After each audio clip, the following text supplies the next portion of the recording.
Yo, what's going on, guys? This is Houston Sports Talk back in the video day, and today the San Antonio Spurs have signed Darren Fox to a 4-year, $229 million extension. Solid deal for the Spurs. Look, I like Darren Fox. I think he's a great player, and that's why I won't say this is a terrible move for the Spurs. I just don't love the idea of giving Darren Fox this kind of money when you have guys like, Stephon Castle. You have Stephon Castle and you have Dylan Harper ready to go to become the guards of the future for your franchise.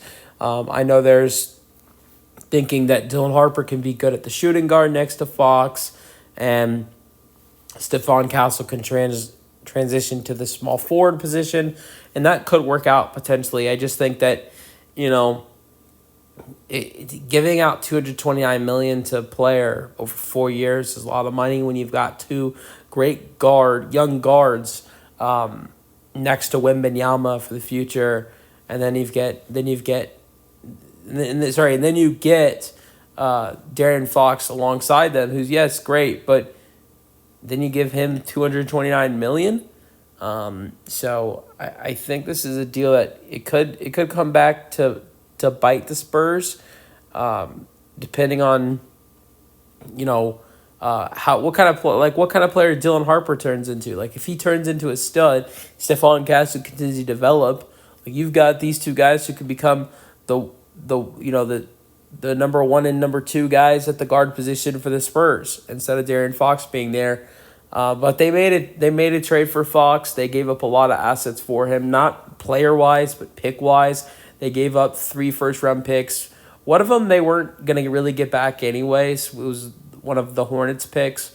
But they gave up 2 first-round picks that they gave up 3 first-round picks in general, but they gave up 2 first-round picks that they were actually going to be able to keep and select, plus giving up 2 second-round picks. They gave up Zach Collins and Trey Jones. So they did give up some solid assets to get Darren Fox. And I think, he definitely puts them in more of a winning mode. I think you could look at it that way, as like he helps them win. And, I think he's also a very clutch player as well, you could add. He has clutch genes, and, with him being, one of the best clutch players in the NBA a couple years ago, he's an all-star. He's good defense. He's really solid defensively. Very fast player as well, one of the fastest players in the league. So I think he could be, a great help once he's in a full season with the Spurs next year.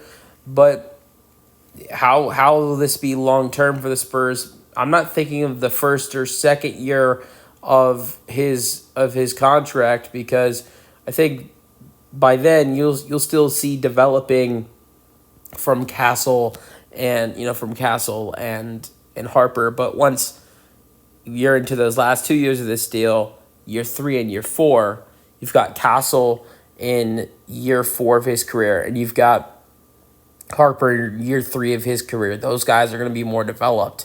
So I'm mainly thinking about the end of the contract.